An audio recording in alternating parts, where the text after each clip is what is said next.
so we're going to get started here on our briefing. So we'll waste your time, and got a bunch of good information to share with you, and look forward to any conversations after the fact. So my name is Joseph Bull. I work at Booz Allen Hamilton as a system security engineer, and I have spent about 15 years doing system security engineering for a variety of satellites and networks and all sorts of things that Wireshark has really been a tool that has been valuable for myself in evaluating some of the network challenges that we have had. And today, Mike and I will discuss a little bit about himself as well, are going to talk about how we use Wireshark and tshark to solve a forensics challenge, aka how tshark saved my SDN Forensics. So, Mike? Hi, Mike McAlister. I work with Joe. Been working with Booz Allen for about 5 years. Prior to that, I spent 8.5 years in the United States Navy. Before that, I barely graduated high school and had a wonderful time trying. So when I was in the Navy, I picked up a couple of skills related to IT, and now I'm here today. So let's move forward. So before we get into the background, I want to take this opportunity. If you don't have the capture files, or the capture files and then the SSL and TLS key, you can go to chaparral.com. It's right there on the front slide. Head over there, go to SharkFest 17, unzip that file, and you'll find some things like BAH, whatnot, about the actual composition files that you need. So you're just looking for the southbound PCAP. You can't read it there, so you need to try. It's the southbound PCAP, the SSL.key, and the TLS.key. So go ahead and sort that out, and we'll let Joe go ahead and instigate or start talking about the background. Thank you, Mike. So just to give a little bit of background, I don't know how many of you are familiar with software-defined networking, but it's an area that we are really starting to focus on and helping our clients understand how to implement it to really scale their networks and create a lot of efficiencies. And so a little bit of background. So in the SDN network, really the goal is to create a centralized control or the SDN controller within the network, and really stay away from the use of CLI for each of the devices. So it's really an advantage for scalability for these various networks that are becoming extremely complex. The other part of it, which obviously is relative to Wireshark and tshark, is open source. They're really trying to open source a lot of the controller and the other relative software to allow for the advancement of this technology, which then you can use commodity hardware or white box switches that you can then use within your networks. Again, removing vendor lock-in that is typical within various industries. The other thing that was introduced is the OpenFlow protocol, which we're going to highlight a lot today on how Wireshark and tshark really helped us to solve this challenge. And finally is the scalability, right? So by using this centralized controller, you're really able to scale and automate a lot of the network functions and features that you didn't necessarily able to do in the past. And below here you can see a diagram of how that new paradigm is working within SDN. So what was the actual challenge? So this is a little bit of, so the Digital Forensics Research Workshop is a nonprofit organization with tens of hundreds of organizations to advance the forensics tradecraft. And the reason why they had chosen SDN at the time was there wasn't a lot of forensics research in SDN.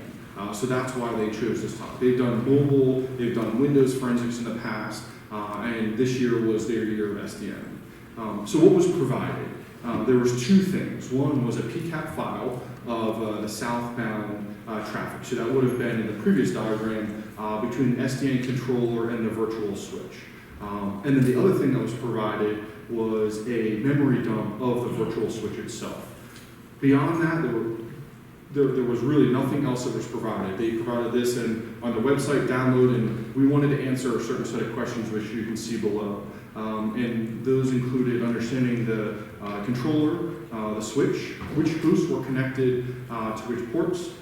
They wanted to know the traffic that was sent between these various devices, details about the flow rules, which we'll get to a lot more details on. And then finally, they wanted an easy button, right? So how could they replicate this in the forensic world?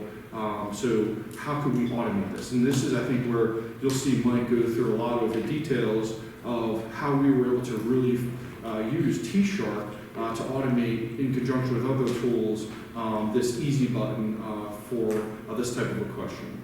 And so in the end, we were able to win this competition because of the hard work of various individuals and with a variety of skill sets. And I tell you, there's a lot of volunteer time on our part, late nights, good food, and a lot of camaraderie. So it was a lot of fun during this process, but we learned a lot about SDN and forensics itself.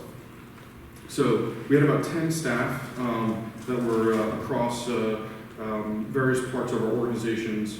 So we had protocol analysts, very familiar with tshark and Wireshark, such as Mike. We had network engineers who were familiar with SDN and OpenFlow, like myself. We also had memory analysts and reverse engineers help us out with the memory. And finally, scripters, so how we could actually take and glue all of this great forensic work together to solve this hard challenge. So here are the three primary tools that we were able to use to complete this forensics work. And all of these, which is awesome, are open source tools. Obviously, the first one is Wireshark. This was critical in our ability to really do the forensics and answer all of the questions that the nonprofit had asked us to do. One note, you'll see here a green star. What we try to do throughout the rest of this is to show where Wireshark and tshark were relevant during critical parts of this. So look for the green star throughout the presentation, and you'll see how we use those to solve different parts. Volatility is an open source memory forensics tool. So this was another critical part that several of our colleagues were familiar with. How do you actually open up a memory dump? How do you do pull files from it? How do you recreate the actual memory? And again, another very, very important tool in solving this challenge. The final one was Python. Python is an awesome scripting language that really helps to automate tasks and make it repeatable. So we had several people who were familiar with Python that were able to then take the combination of tshark and volatility commands to really bring it together and create that easy button, which again, all of this stuff is on the Digital Forensics Research Workshop website. So all of this stuff has been open sourced. The report that we created, the script and everything that we had done, it's all available on their website. So again, free to go use, and it's all available. So what were we able to determine? So because of, and a little bit of a backstory that will give you a perspective, when Mike and I and the team really sat down to work on this, we really thought that the memory dump was going to be where all of the answers were for answering these questions. The reason why is in the virtual switch, it would have the open flow rules. It would have all of the questions that we really wanted to be able to answer.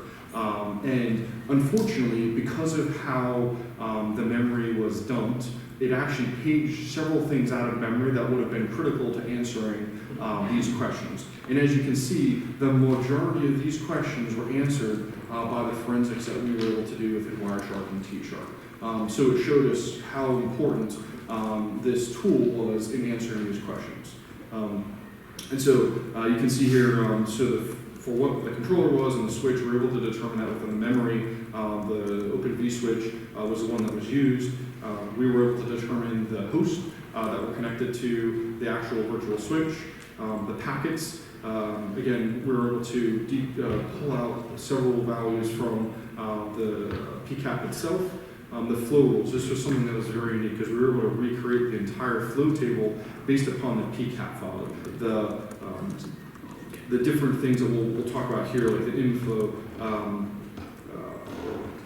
and other things that are relevant to determining what the flow rules are, packet in and packet out. So those are the ones that you would see. A packet in is when there's a new packet that the virtual switch isn't familiar with, it asks the controller what to do with it, and if the controller responds, it can create a flow rule, which we were able to see all those interactions and then really put together what the flow rules were. And then when they create the flow rule, it tells you what type of a flow rule. Is it dynamic or static? Again, another critical part that we had to be able to answer within the questions itself. And then the other part of the flow rule was what action does it take? And again, the unique thing about OpenFlow is you can do all sorts of really neat things to the network traffic. And so, you know, switching the port that's coming out, the VLAN ID, the VLAN priority, all sorts of Ethernet destination or source. So you could see all of this stuff by dissecting the packets within Wireshark. What this allowed us to do through all this analysis was to recreate the network topology, as you can see here. Obviously the text is a little small, but it gives you the fact that we were able to determine IP addresses, MAC addresses, what ports things were communicating to, and then really understand the topology purely based upon, for the most part, the PCAP. As being overachievers, we actually looked at other things that we thought, as a forensics person, you would want to know beyond the SDN aspects of this. So we were able to, from the memory dump itself, see all of the logs that were extracted from the memory, which was quite extensive. And we were able to, from this, determine a lot of other aspects that they didn't believe we would be able to determine. We found the certs that were used for encrypting the traffic, which we'll get to here in a second. We needed to use or identify the OS of the virtual switch. And we'll get to that in a second, which was a critical part of being able to pull out one of the parts of the keys. We also saw where they were downloading the software to install the virtual switch and the actual the lime. So lime is used to dump the memory. And then we could see that they ran several memory dumps. I indicated before about how they paged several things out of memory. They didn't believe they had done that, and we were able to see that they had actually done multiple page dumps, which then prevented us from seeing certain aspects of it. And finally, the other thing that OpenFlow was able to help us identify was the switch capabilities. Again, something that's pertinent if you wanted to understand the forensics of the network itself. So this, again, very small, point being here, and Mike is actually going to show this here in a bit. These were the flow rules that we were able to recreate based upon our analysis of the packets that we captured itself.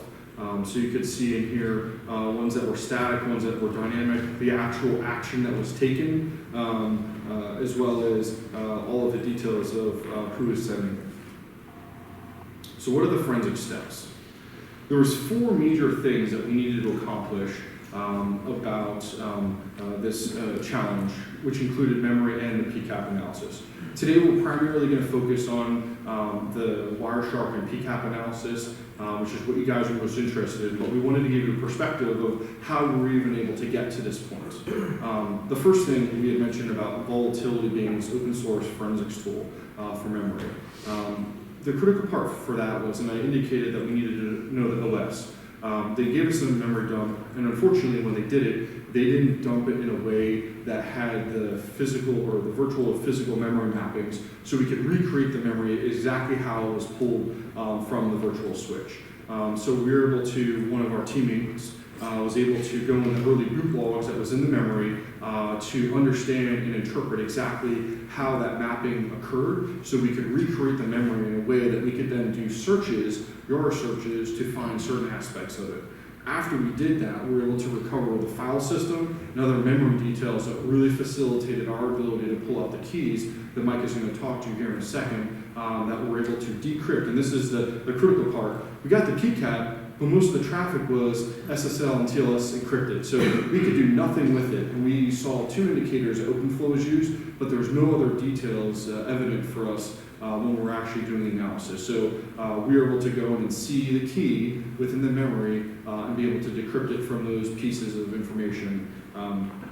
So after we did the decryption, the next part of it was the PCAP assessment, right? So that is really, how did we be able to pull out the OpenFlow rules and the other aspects that were necessary to enumerate the entire network, which helped us to understand and win the challenge. So you found the key in the memory? Yes. So the SSL key was in clear text, and we also found one half of the TLS key, which Mike will get to here in a second. So both of those we're able to, by looking at the source code for the SSL encryption, understand how to search for in memory that specific part of the key. So by doing that, we were able to decrypt that encryption across the entire PCAP, which then allowed us to do all the other enumeration. And so in the end, it was all about automating stuff. And that's what they wanted. They wanted the easy button, which we were able to do. So just a little bit of background before we hand it over. I know you guys are really interested in looking at the PCAP and working with Mike and seeing how we were able to accomplish this, but just some perspective, right? So we used Wireshark for initial forensics analysis. So what did it look like? What are the things that we could determine easily? We sort of did triage on both the memory and the PCAP. And so Wireshark was able to help us out with that. It was great for helping to prototype what we would like to do within potentially the command line using tshark. Obviously, we weren't able to automate it with Wireshark because they needed to have interaction with the volatility and another tool that could be able to do some of the forensics of the PCAP. And also helped us to learn what was necessary for the preferences for the SSL keys, which Mike has some interesting findings that we had done while pursuing this challenge. Alternatively, tshark really helped us to automate and ensure the connection with volatility as we pull out these keys from memory and we're able to test and do the analysis. We could loop through the various aspects as we were testing the solution, and Mike will indicate some of the other super friendly commands that he was able to use during the challenge itself. So without further ado, I'm going to hand it over to Mike, and Mike is going to walk through. So if you haven't pulled up yet the files, please do so now, so Mike can help you see exactly what we're able to do once we got the keys from the memory and really enumerate the network. So thank you. Hi, I'm back. So I plan on covering that single PCAP that everyone should have been able to download at this time. We're going to go through that about 3 times. But I'm going to go through it first visually to kind of just show you all the little steps and all the little things to notice. Joe and I have a habit of putting the answers up front and then explaining our work. So that's our intention. But feel free, if you do have the southbound PCAP up, you do know how to load SSL keys and TLS keys, feel free to go ahead and do that. In a little while, I'm going to completely erase my SSL keys and preferences.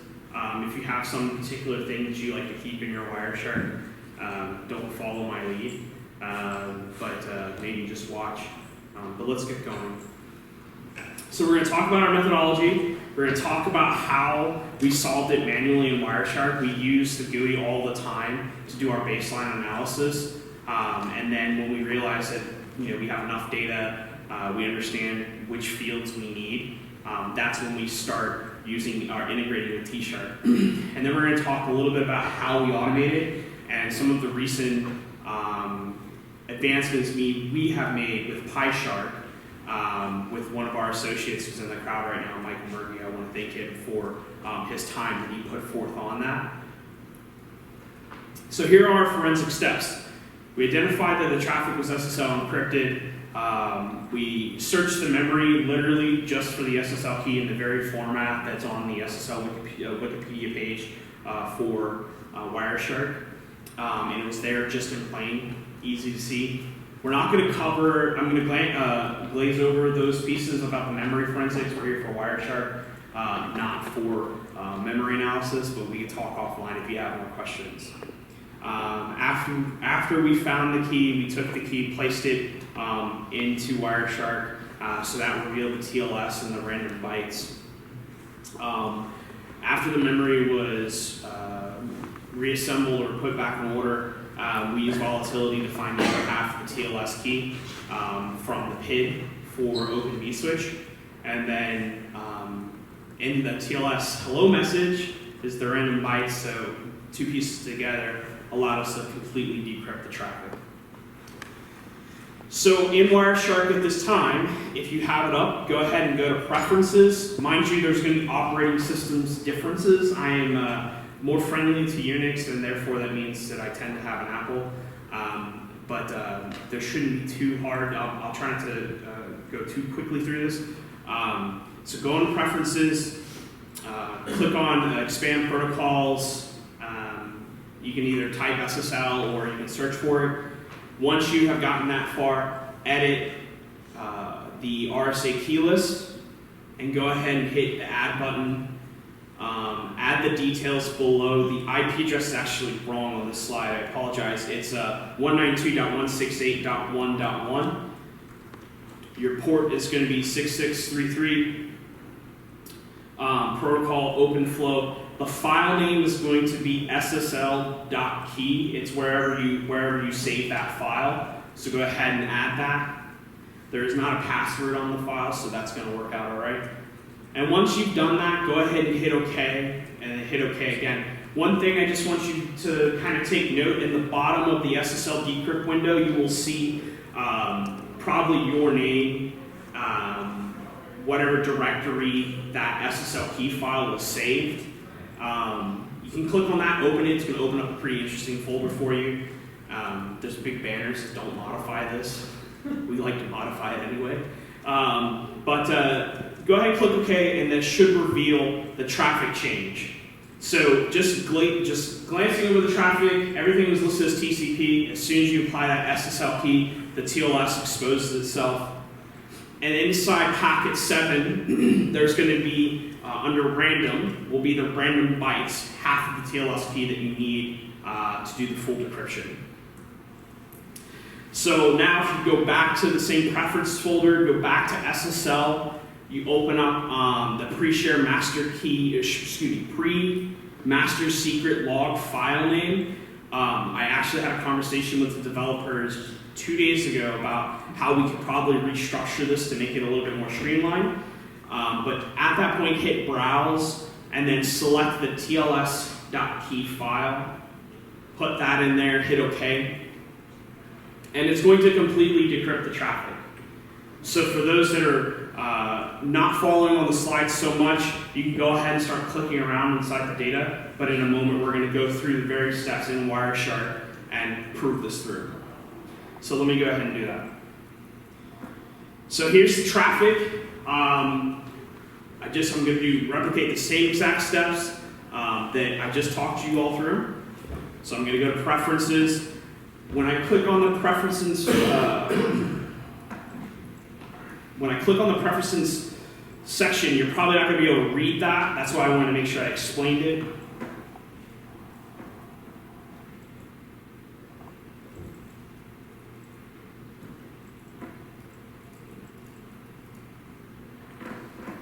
So protocol, SSL, and like I said, you probably can't read this right now, but hopefully you followed along in the slides. Port. Excuse me. Yes. Where is the file? The PCAP and G file. Say again? Where is the file? The file, if you did not get the thumb drive, you can go to the Chaparral U website, Okay. right here on the front page. You see that? Go there, go SharkFest 17, and then look for BAH, and I think then it's McAlister, and that'll have the file for you. What's the file name? Say again? The file name you're using? Southbound.pcat. Oh.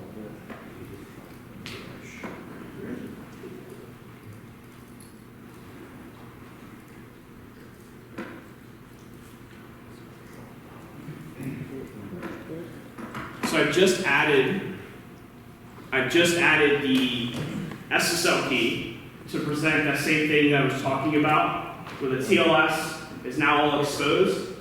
And if you go to packet 7, I'm going to expand the details list.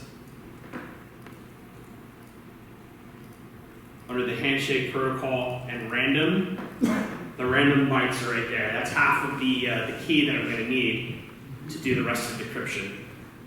And now the memory fairies are bringing me the rest of that information. So I'm going to go ahead, go back down, preferences, straight back to SSL, and under the pre-shared master key, I'm going to add the next file. And you got that from the memory dump? Half of it from the memory dump. So basically, when they ran volatility into the RF scan, they had to match on 69 question marks to have any variable, because you don't know, it's going to be random. 69 question marks, and the reason they knew that was from the OpenSSL documentation of exactly how to find it. So once they found the PID for Open vSwitch, they looked for the most random pattern, and I think there was like 2 or 3 of them. We applied all of them. So one of the really neat things with Wireshark that is so great is you could just add as many keys as you want, and it'll only go with the one that works. Yeah. So that's really kind of useful, but it can be misleading, and I'll discuss that in a little bit. But now here, you can see all of the OpenFlow messages are exposed. You have the hello messages. One of the things that we really wanted for this particular challenge was we wanted the flow mods. And inside the flow mods gave us, real IPs, actual ports on the switch, and ports, type of traffic. There's even once you get inside there, there'll be the real IP traffic. There was like a printer discovery message and some of this stuff. Let me go back into the slides for a little bit.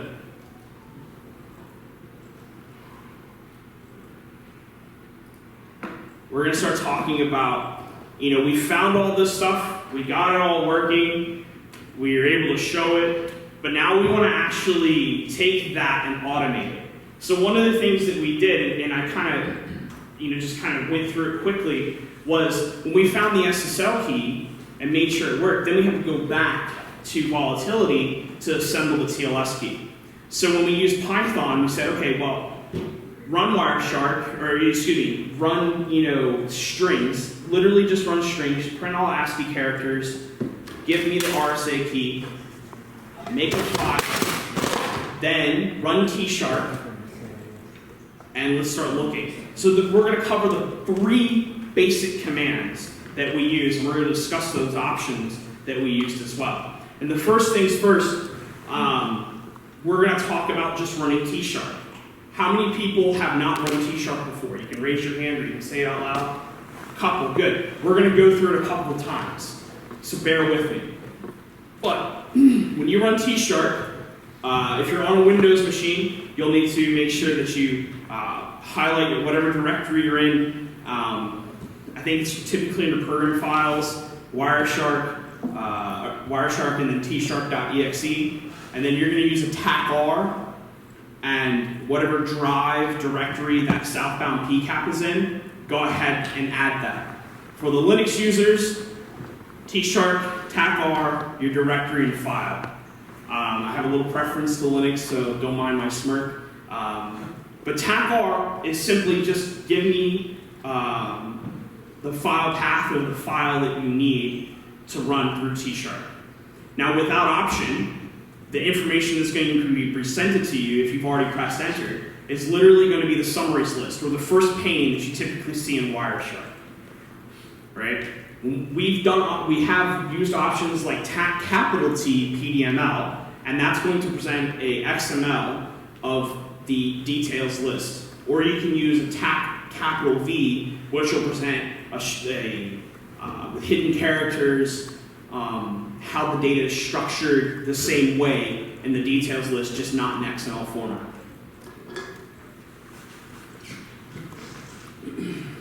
So I'm going to follow the lead on our do the various things I just suggested. So tshark, TAC-R. Thank you.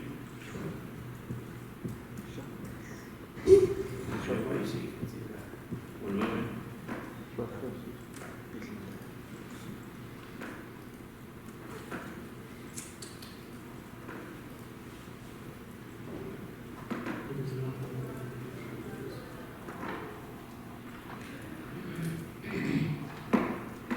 So there we go. Now my directory where my files were located could be a little bit different.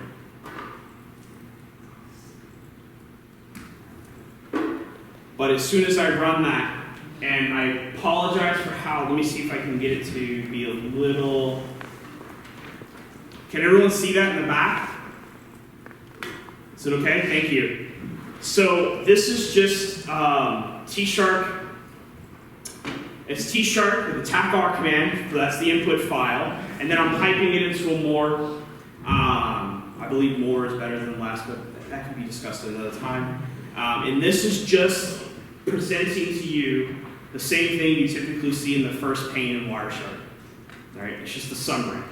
Now, if you save, and we'll get into this a little bit further, if you save any preferences in Wireshark, such as your SSL keys or columns of interest, tshark does reference them and will fall right back to them. And as you can see in this, on packet 7, the SSL client hello is already revealed. And the reason that that has happened is because the preferences are still there. So I don't like to cheat, so I'm going to go ahead and do something. And again, if you have preferences that you use, I highly suggest you don't do what I'm about to do, which is just remove them all, because I don't know. So we're going to go right back to that very file. We're going to run it again.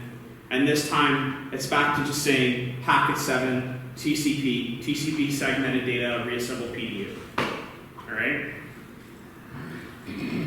Let's go back to the slides for a moment. So in the next part of this, we're going to use the tac-o command. The tac-o command is going to help us decrypt the first layer, remove the SSL. All right? The Windows command could not fit all in one slide and be semi-readable. So if it did continuation onto the next line, there is no enter, or there may be a space, is about the extent of what will be there. But there will not be an enter in any place.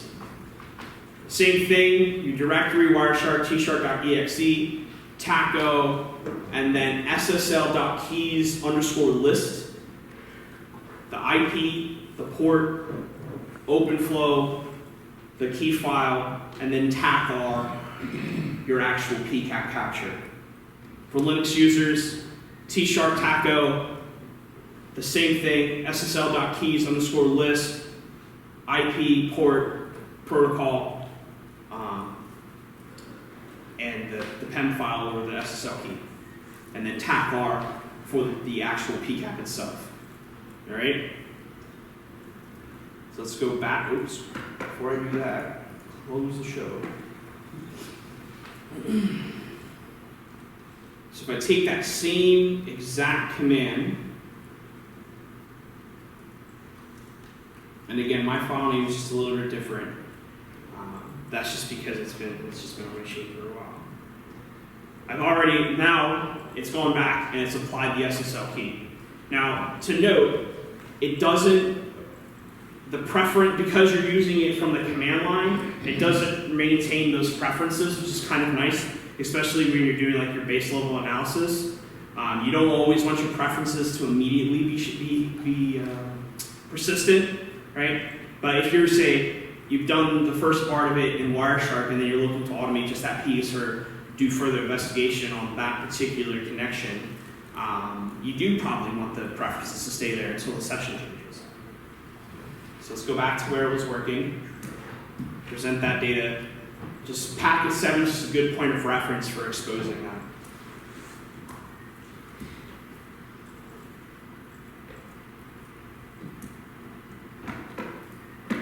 So let's talk about the next piece. Now we're going to add the TLS key, again using the tac-o command. All right, we're going to remove that second layer where you use tshark again. We're going to have to add all the bits and pieces. Okay, in Windows, your C directory or whatever your drive is, Wireshark, tshark, tac-o, the SSL keys.list, the relevant information, and then tac-o. ssl.keylog_file. And then you're going to have the tls.key at the end of it, and again, TAC-R to input your file. Linux users, again, just add that next bit, the taco ssl.keylog_file.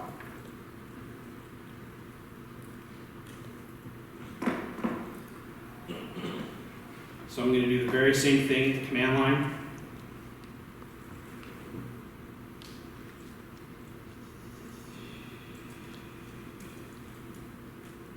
Again, just piping it into a more. And again, it reveals the SSL client hello, and as you get further in, it starts to reveal the overflow messages. So now that we know how to functionally decrypt the data from the command line, and we know that there's information that we want to see, and Joe earlier hinted to some graphs that we had, we want to go ahead and start talking about how to automate this, right? So it's one thing for us to be able to do this in a manual fashion, even at the command line. You know, if we maybe do attack capital T PDML, we'll pipe that into a more so it doesn't just blur off. We can do whatever, you know, we do that here. I can do a /, go to frame 7, show all that information that's there. This is the details view. So normally the second pane, if you have the default preference, or the way I have it set up, is to the left. And this will allow you to start seeing what you want to do. You can start using set and awk, grep if you're a Linux person. This is why I have my preference for Linux over Windows at this point in time. It's a little bit easier to search in the command line. But that's just, you know, maybe just a matter of user experience. Windows has grep too. Say again? Windows has grep too. Absolutely does. I'm not going to completely diss it, but still Microsoft. So forensics is fun, right? But when you add tshark, it's definitely a win. So when we did all this, we reviewed the PCAP. After we got all the decryption done, we reviewed the PCAP. We identified the critical messages. Identify the critical messages to support forensics analysis. We did find some like malformed packets in there, which we were able to use text to PCAP to reassemble. We're not going to go through that because that's more memory basic focused rather. We had a couple of them that were truncated. We went and searched for them in memory with volatility. We found them, reassembled them, and were able to put the packets back together. But again, that all is dependent on the memory and if they paged it out or not. They searched through the entire searched for the entire packet in memory, found it, and then put that back into the PCAP. Just another step that we took afterwards. So now I want to get into what I believe to be the fun part. Is actually, and this you will not have, but actually using Python to do the same exact thing. So when we did this, we were doing this with the intention of being able to automatically produce the charts that we needed for the submission for the DFRWS challenge.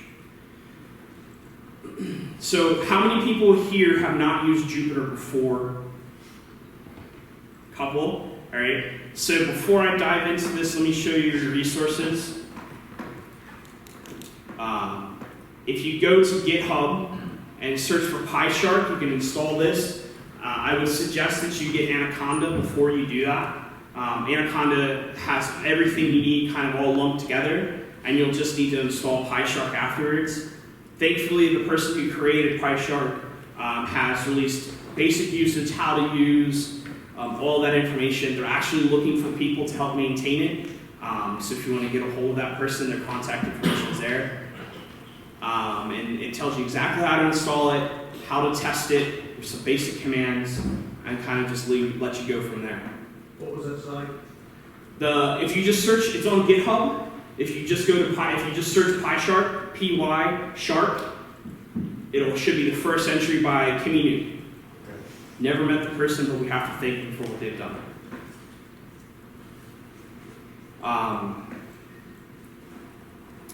So if you get all that installed, you'll be able to open up Jupyter. You simply, if you get Anaconda installed, PyShark installed, you can just go to command line, type Jupyter Notebook, and then you would be able to pop this up. And this is our presentation, commands. We're doing the same exact thing that we just walked through, except doing it with Python.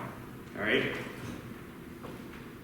So we're just going to import PyShark. Pandas is a visualization plugin for Python, and then just the operating system. Can you make it a little bigger? I can give that a shot. Let's see. How are we doing? That's good. Is that good? All right.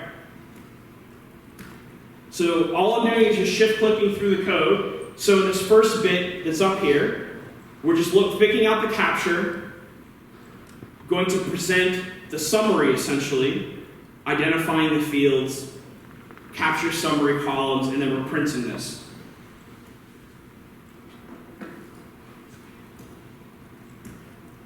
And when we print, the open flow, see all of because I cleared my preferences, none of it has stayed. All right? So all of the information, and this is where it gets a little challenging. Here we go, perfect.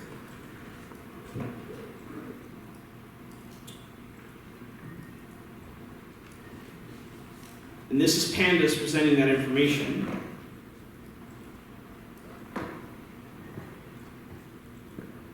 There's your columns, the same stuff that you would see in a summary. Okay? So let's go to the next piece. Now we're going to add the SSL key. So because it didn't do the decryption, and then PyShark doesn't have the support yet to be able to basically do TACO, we figured out that one of the best things you can do is just go to the about page on Wireshark, figure out exactly where, and you can't see it, but if you go about Wireshark and then click on folders, it'll tell you where your personal configurations are saved. So we're just going to use Python to create that, go to that directory and create an SSL.keys file. And we're literally going to tell it the same exact things that we put inside that box. So we do that. And then we're going to read it to verify that that information actually submitted.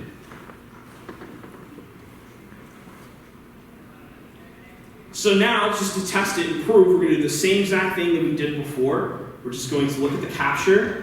We're going to pick up all the columns. We're going to do that. And there you go. The server hello has been there. Now, one of the things I had to joke with the developers about 2 days ago was that at the top of the SSL key file, it says do not modify. I said, I'm doing it, I'm sorry. And we were just joking about that a little bit. But yeah, don't be afraid to make it. I deleted it, I just remade it. That now is persistent. And if I go and open tshark and command line again, all of my preferences or what I have established so far will be persistent. So let's go ahead and do the next part of this, which is we're now making a preference file. So when you open Wireshark, you go into preferences, you modify something, you hit OK, a very large file is created with a lot of comments. And I have to thank the developers for those comments because it makes it very easy to navigate. The SSL key file is not so much, it's just simply CSV formatted data underneath, double quoted. And it's pretty easy peasy, but you just need to make sure you have new lines at the end of it so that it knew when to separate. So making the TLS key file, or making the preference file, we literally are just able to input just the one thing that we need. And then if you do like open Wireshark, it'll pull that information in, and it won't actually make the preference file bigger with all the comments and data until you make some sort of change within the GUI. So we're going to go ahead and add this, making a preference file, adding the SSL keylog file. We're going to open it, verify that it actually created, which you can see. And now we're going to do the same exact thing we did before, which is read the capture, look at the columns.